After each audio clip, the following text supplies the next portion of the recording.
Welcome back. I'm Keith Barry. I'm Jake Fisher. And I'm Mike Monticello. And this week we're going to talk about an electric car. It's Volkswagen's ID.4. This is a car that we have some information up about online at cr.org. So we finished putting it through our tests. How did it do, Monty? Well, so first of all, yeah, it's Volkswagen's first dedicated long-range electric vehicle. You know, they had like the e-Golf and stuff before, but this is now on a true dedicated electric vehicle platform. And it's kind of like a cross between a hatchback and an SUV. And, you know, overall, it did pretty well. I mean, it's not a bad driving vehicle. You know, it's pretty quick. It's got plenty of room inside, pretty comfortable. But it's got some really frustrating controls, which I'm sure we're going to talk about. And its driving range, you know, so we originally drove a rented rear-wheel drive model from Volkswagen, which had 201 horsepower. The one we tested was 295 horsepower with all-wheel drive. And this one, the rear-wheel drive was pretty slow. And, you know, we're used to electric vehicles being really zippy off the line. And that rear-wheel drive one was not that quick at all. It was kind of shockingly sluggish. This one felt much more normal. It's pretty quick, 0 to 60 in less than 6 seconds. But its driving range is only 240 miles. And, you know, when you think about the Tesla Model Y, which is, you know, a direct competitor, is 326 miles, that's a pretty big difference. So it's kind of like it's, in a way, almost sort of behind the times, even though it's brand new. But it all depends, and we can get into this too, it all depends on how you drive your electric vehicle, right? If you're not taking long trips, it's not going to matter. If you're just driving it, you know, if you have even a moderately long commute to work, it's going to be fine as long as you can charge at home every night. But as far as how it drives, it's a pretty good driving little vehicle. Like I said, good room, decent handling, not awesome handling. If you're used to the tautness of a Volkswagen, it's a little different here. They went more for, you know, it's a little soft through the turns. It doesn't have that taut German car feel that we're used to. You know, if you think of, you know, Jetta, Golf, Passat, for years we've talked about how these cars have that German taut feel. And this doesn't have that, you know, so there's a little more body roll through corners than you might imagine for a Volkswagen. But in return, it's got a pretty comfortable ride. And then a couple other things I noticed was the brake pedal feel. And this is something we talk about with both electric vehicles and hybrids sometimes, is that they have this sort of dead or spongy feel that makes it hard to modulate. So in this car, initially you press the brake pedal and there's not much happening. And then you press it in further and it feels kind of spongy.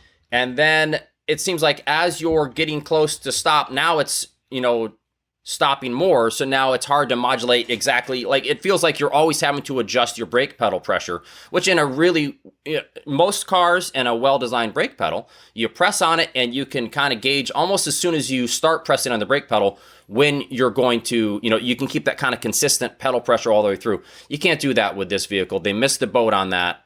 But it's still a pretty decent car overall, except the controls are a disaster. And I'll let Jake, as our controls guy, one of our controls people, he can go into that because they are a mess. And I think, Keith, you'll agree, just really frustrating aspect to use that probably would keep some people from buying this car. Or any Volkswagen at this point, because they're very similar to the ones that are in pretty much any Volkswagen right now. I had my own experience with it, but I'll save it until Jake goes through. Jake, what do you think here? Well, I mean, I'm going to bore you because I'm going to say the same thing I always say when it comes to, you know, Monty's input. But he's wrong. As usual, Monty is completely right on all counts. I know I say it every time, every episode. I know I bored you. But no, Mike, exactly. Everything you said, that's exactly what it is. And it's a pretty good car, but why? Why are we having another of this genre? Why is everyone trying to be another Model Y? Because you're not going to be a Model Y. You're not going to be a Model 3. You're not going to be a Tesla. Because the Tesla, I mean, it's sportier and it's got, it's like they've gone down this list. Like, okay, well, let's make it kind of like a small this size hatchback, and it's got to be pretty powerful, but we're not going to get quite the range.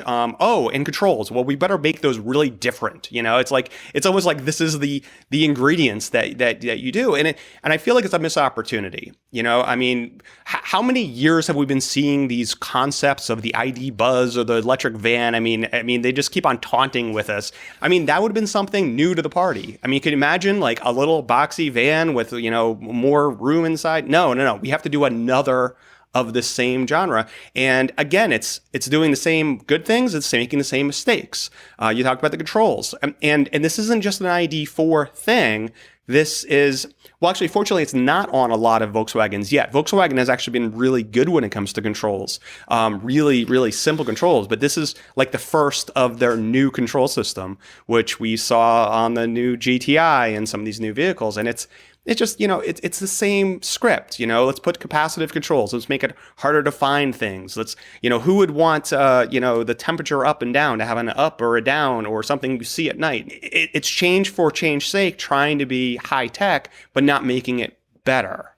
And that's just kind of disappointing. It's not a bad vehicle. I mean, don't get me wrong. Right. But I don't think it really brings a whole lot new to the party. Yeah, I mean, especially for the price. One thing that is cool about it is you get 3 years of charging through Electrify America, which is kind of like, that might sway me away from, the Tesla supercharger network. But I know where the superchargers are, and I know that they're probably going to work, at least around here. They're not usually crowded to the point that you can't get at them. So I think that's also another point in favor of... Well, it's a point in favor, but it's not something new. I mean, when Tesla came out, what did they say? Free charging everywhere. That was when they got into the game. Now they're a little bit past that. But again, it's the script. It's the same script. But I think something that really affected me was that I drove this for the first time back to back with the Ioniq 5. And the Ioniq 5 is a car that changes absolutely everything about the car they could change because it's a built up from the ground EV. There's more space. There's like giant room for a bag next to you. The console is different. The interior materials are different. It looks like the future, but you get in the thing and there's a volume knob. Everything is exactly where you expect it to be. They didn't change anything for change's sake to say, I am electric, I am new. They changed everything else, but the only things they kept were the things that work in other cars. I think that's super cool. I love the fact that I get into the Ioniq 5 and the dashboard is this flat panel with like carpet on it. It looks, I love that. I love the future. I love the fact that this car is so different. The ID.4 I get in, and the only things that are different about it, to me, despite the fact that being a from the ground up EV, are the fact that the day I drove it was a little wet. It wasn't cold enough for gloves, so I had bare hands, opened the door, had a little water on my hand, got in the car, someone had left the radio turned up, and I tried to turn it down, and instead of a volume knob, there's a slider, and my slightly damp finger wouldn't register on the capacitive touchscreen. So I dry my hand off on my shirt and there's still some condensation on it. So I'm rubbing it with my shirt, trying to turn it down. It's turning it up. I turn on the flashers and I'm thinking, there's gotta be, I'm that guy in the infomercial. There's gotta be a better way. And every automaker in the world had that better way. The fact, and this is something it actually shares with the Ioniq 5, the fact it has a sort of a column shifter, but it's a hidden shifter that goes sort of back and forth. Yeah. It's kind of somewhere between like the Prius and an old fashioned, column shifter, but it's hidden. Right. And you have to look behind the steering wheel to see what it's doing. And that to me is not great. Figuring out what you should be able to readily see what gear you're in. And also just kind of moving some things around. The defrost button, I want to know exactly where that button is. And also I want to be able to tell someone else to do it. And if it's over by my left knee, I can't do it. Yeah, so, Yeah. I think, Keith, you're right. There are some real frustrations. I think something like the gear selector, as wonky as it kind of is and kind of hidden, I think that's something that as an owner you would get used to. I do believe. Yeah. But I think you're right about like just things like if you want to turn the seat heat, if you want to adjust the seat heater or turn it on, you press an icon on the screen that is a seat heater button. But then that takes you to the climate screen. So instead of just pressing, you should be able to do one press. You can already see the seat heater. Sorry, Mike, I have to correct you on that. It's not the climate screen; it's the Klima screen. Oh, yeah, it's just CLMIMA. There's no TE. They left off the TE. There wasn't room. I think that saved them 0.00000 euros in the print of the TE. Thank you for clearing that up. So that's annoying. I think those it takes common tasks that should be maybe just one press or two presses and makes them multiple presses, and then just the ridiculousness of the driver doesn't have dedicated controls for the rear windows. That's so silly. So you have to press this little area on the armrest where it just says rear. So you have to press that. But I find like at least half the time I press it and it doesn't change to rear. So it doesn't actually, you press this button and then you can use the controls to do the rear windows, but it doesn't always work. So why didn't you just give us 2 more window controls? That kind of stuff is so silly. And even the little home chiclet thing why doesn't it make it more obvious what the heck it is? The blue square. Yeah. There's like this blue square in the screen, and I'm thinking, what is that? Is something? Am I being told? What is it telling me? Do I press it? Oh. So I think it comes down to this, right? I mean, look, Tesla is way ahead in terms of technology. When it comes to early adopters, they're doing things different, and they started this nearly a decade ago, right? I mean, we had a 2012 Tesla Model S, and they changed lots of stuff.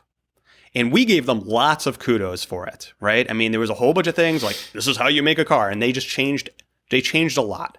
They changed very simple things, like there's no start button on a Tesla, and that works fine.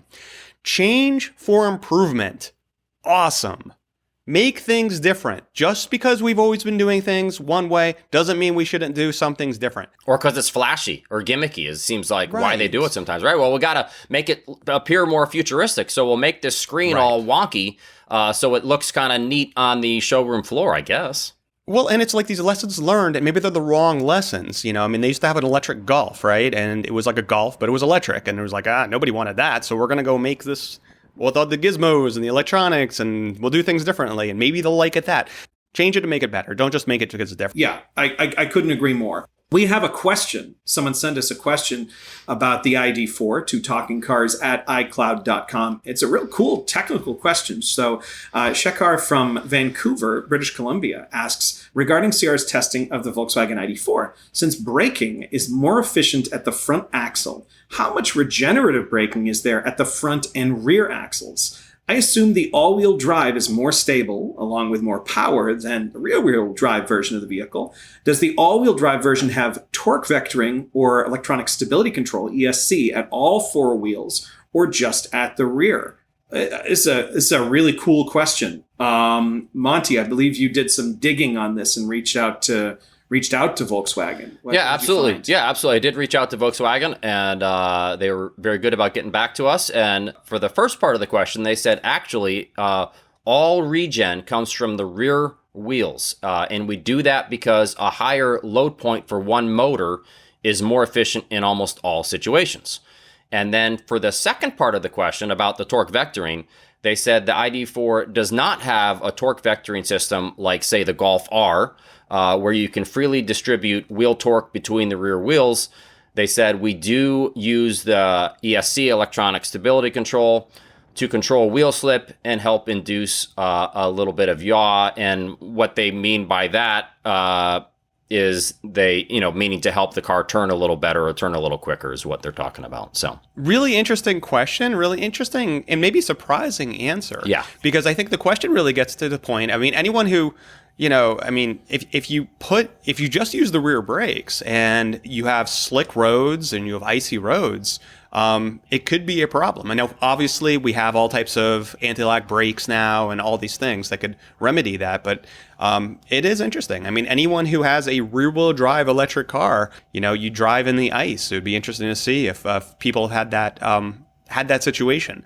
My guess is it is not an issue because of anti-lock brakes, right, and that the systems will sense if there's any lockup from the rear and then remedy that. But really interesting.